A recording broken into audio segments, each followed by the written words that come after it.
Olá, meus amigos e minhas amigas. Como vocês já sabem, o Vladimir Zelensky viajou para Kharkiv nessa quinta-feira. Ele publicou no Telegram que se reuniu com líderes sêniores e comentou: "Hoje a situação na região de Kharkiv está sob controle. Nossos soldados estão causando grandes perdas ao ocupante. Mas a situação continua extremamente difícil. Estamos fortalecendo nossas unidades." Ele explicou que durante a reunião, que contou com a presença do comandante-chefe, Oleksandr Syrskyi, eles discutiram em detalhe as perspectivas da situação de combate, as ameaças nos próximos dias e semanas e as possibilidades de contrapor os planos ofensivos russos.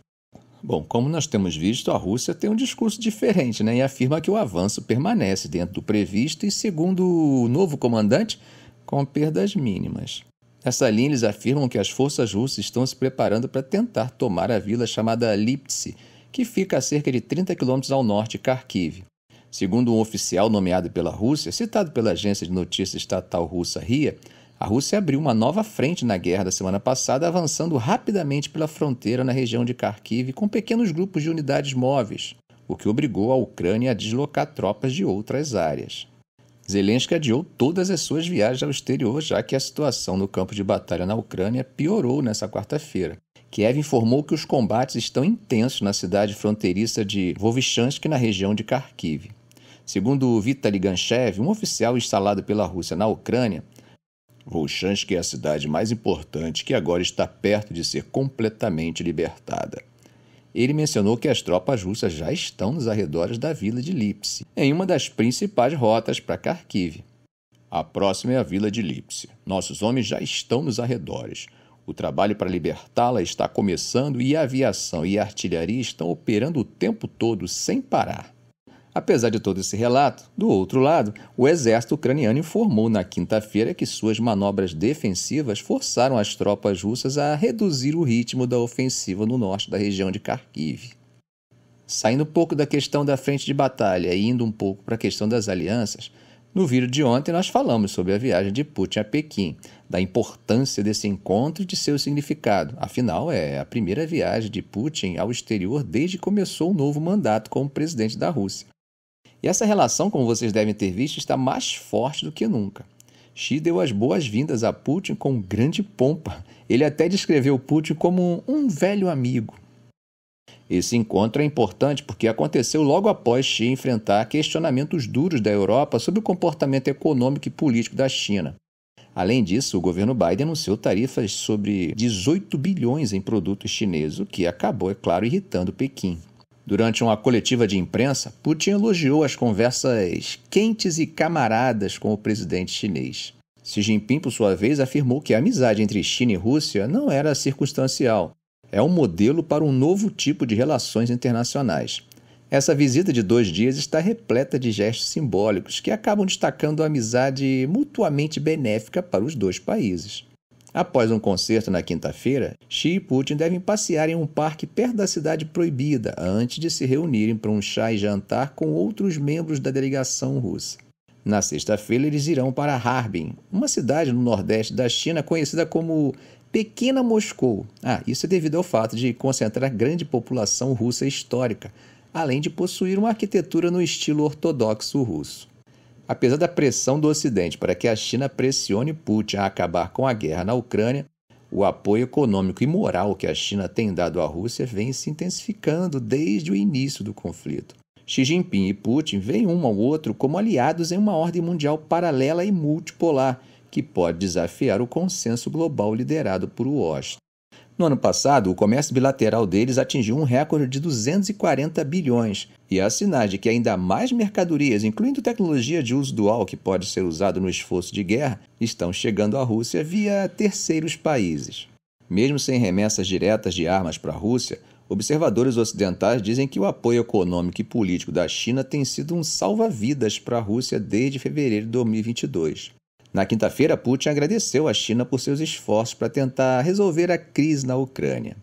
A declaração conjunta deles anunciou planos para ampliar os exercícios militares, mas não forneceu muitos detalhes de como serão esses exercícios. Como vocês devem lembrar, no ano passado, uma flotilha naval chinesa se juntou às forças navais e aéreas russas no Mar do Japão para exercícios conjuntos. Em março, conforme vimos em um vídeo do canal, as marinhas chinesas e russas realizaram exercícios conjuntos no Golfo de Omã, juntamente com forças iranianas. Bom, gente, mas a visita à Arme será uma oportunidade tanto para Putin enfatizar os laços culturais e históricos compartilhados entre Rússia e China. A cooperação econômica ampliada também estará na agenda. A mídia estatal russa informou que o Fundo Soberano da Rússia abrirá um escritório em Arme e na sexta-feira haverá uma cerimônia para marcar o início da Expo China-Rússia, uma feira comercial. Alexander Gabuev, diretor do Centro Carnegie Rússia Eurásia, em Berlim, escreveu em um artigo publicado essa semana o seguinte: nunca, desde a queda da União Soviética, a Rússia esteve tão distante da Europa e nunca em toda a sua história esteve tão entrelaçada com a China.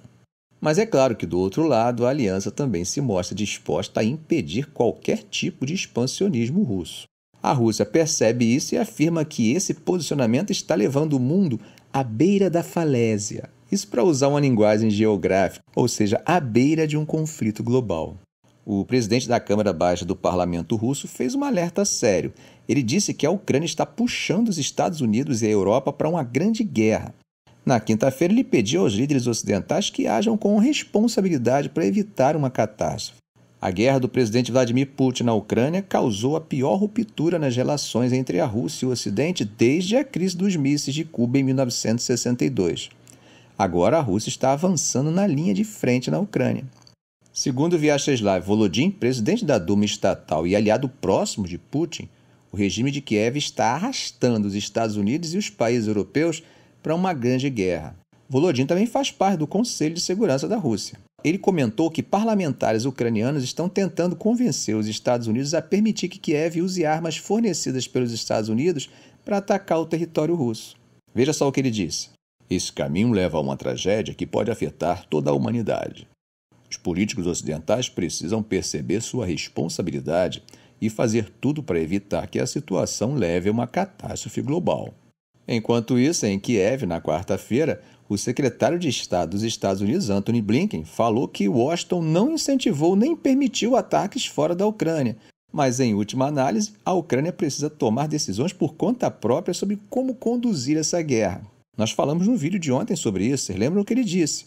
Fomos claros sobre nossa própria política, mas, novamente, essas são decisões que a Ucrânia tem que tomar, e a Ucrânia fará por conta própria. Bom, a Ucrânia afirma ter direito de atacar alvos russos, já que está sendo atingida por mísseis russos diariamente. Já os Estados Unidos até agora têm sido cautelosos quanto ao uso de suas armas em um ataque direto à Rússia, que é a maior potência nuclear do mundo. Logo, é uma situação que tem riscos mais amplos. Putin e o presidente dos Estados Unidos, Joe Biden, alertaram que um confronto direto entre Rússia e a aliança militar da OTAN, liderada pelos Estados Unidos, poderia desencadear a Terceira Guerra Mundial. Bom, gente, não poderia terminar esse vídeo sem falar sobre o evento trágico que se abateu ontem sobre Robert Fico. Olha, gente, o primeiro-ministro da Eslováquia, Robert Fico, está em condição estável, mas ele ainda não está fora de perigo. As autoridades pediram calma depois desse tiroteio que revelou as profundas divisões políticas que têm ocorrido lá nos últimos meses. Como vocês devem saber, na quarta-feira, pelo menos 5 tiros foram disparados contra o primeiro-ministro da Eslováquia, Robert Fico, de 59 anos.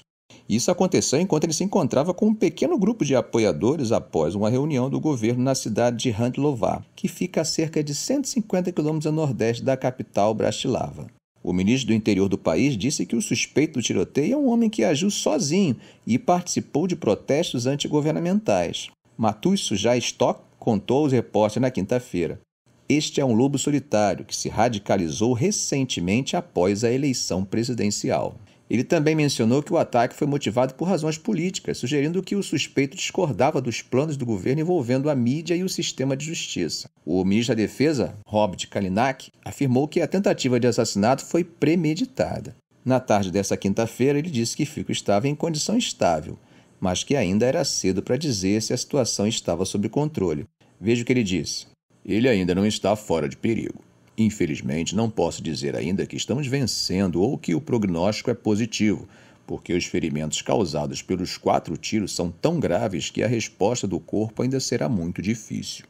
Esse tiroteio aconteceu 3 semanas antes das eleições para o Parlamento Europeu, e as pesquisas indicam que partidos populistas e de extrema-direita no bloco de 27 nações podem ganhar mais espaço. Veja o que Pellegrini disse em um comunicado. Estou pedindo a todos os partidos políticos da Eslováquia que suspendam temporariamente ou reduzam consideravelmente suas campanhas para as eleições europeias. A Eslováquia deve evitar mais confrontos. A mídia local identificou o suposto atirador como Juraj Cintula, de 71 anos, de Levice, no centro-sul da Eslováquia.